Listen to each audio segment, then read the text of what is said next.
This is Dolor Factor live on DBS. Now we've closed the entries for tonight's giveaways, but we'll be taking your calls. So please call now if you have a question or if you'd like to share your experiences. Any question at all about makeup, colors, application, whatever it is.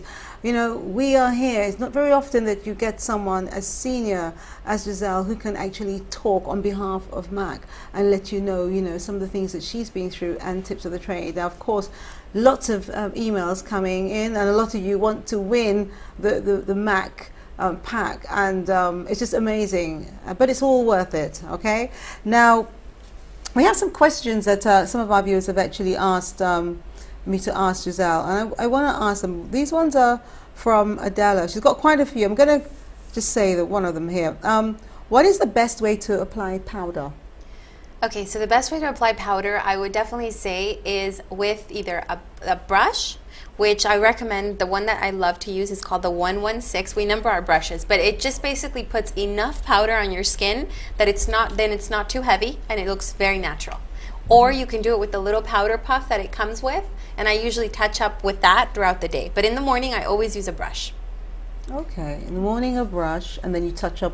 Exactly, with the puff, so I don't have to carry the brush with me. Okay, all right then. How long should your face powder last?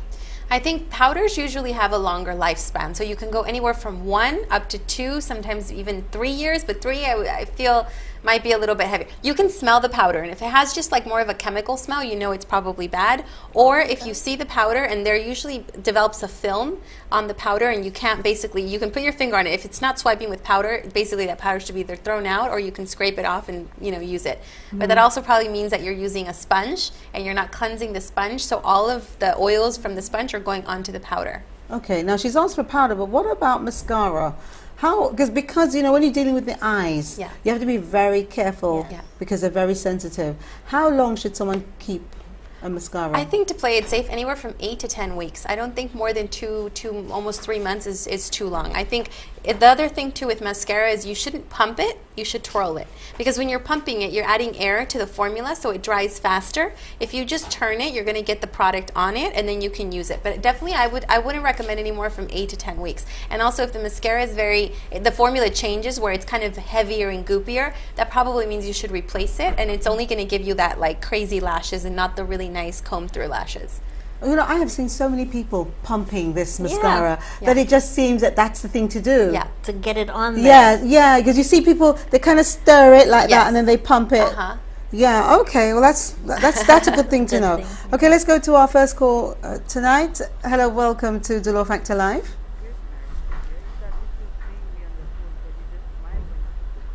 Oh. I'm fine, thanks, Lee, and thank you so much for last night. It was so wonderful meeting you. Good.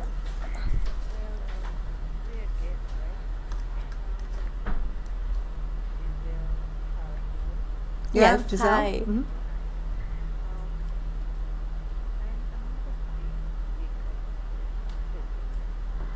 But there are times I just play with it a bit and I find it interesting.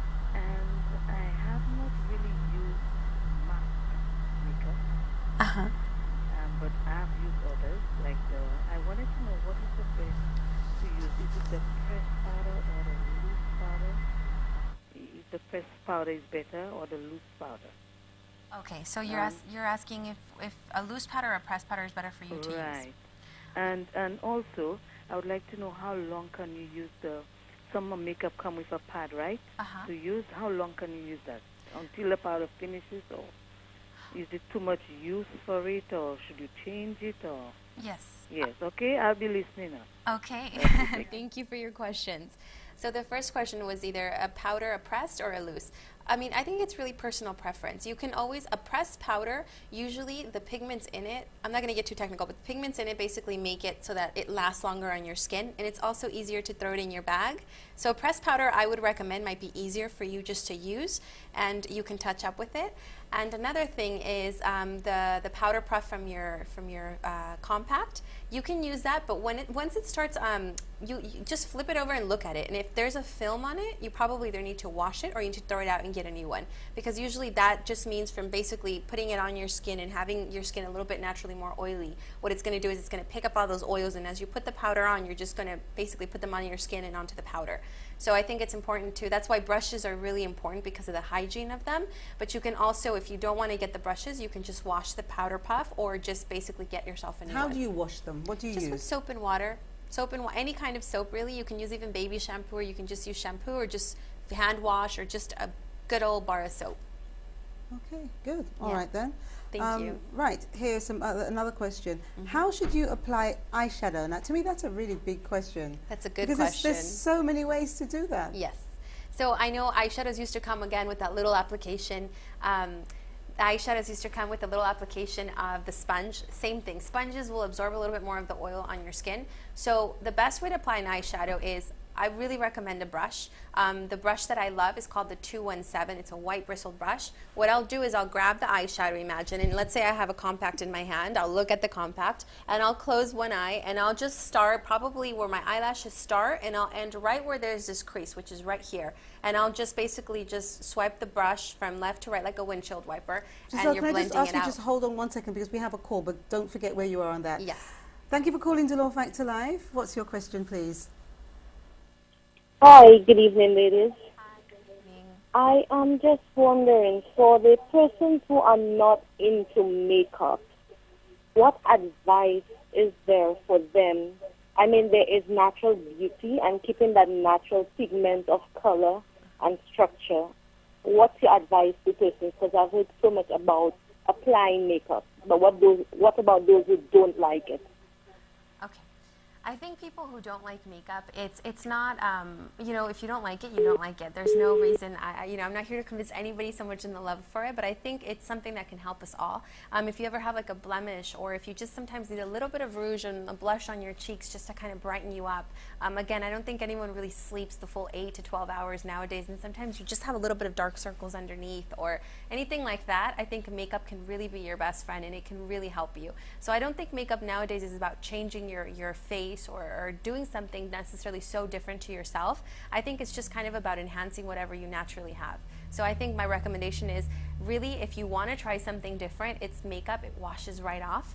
Go into the MAC store, have them try something different on you, and just let them know that you like something very natural, something very soft, maybe just an eyeliner, some mascara, or a new lipstick. It always just kind of, I think just putting the time into yourself gives you a quick pick-me-up, and it makes you feel very feminine, very sexy, and very pretty, and I think that's very important. I think KEITHA is a really good example of that, because I don't think she's wearing lots of color. Right.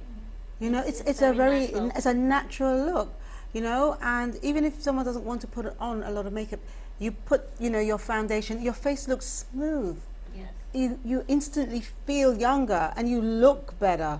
Yes. And you know, I think a lot of people, when they talk about makeup, they apply it wrongly.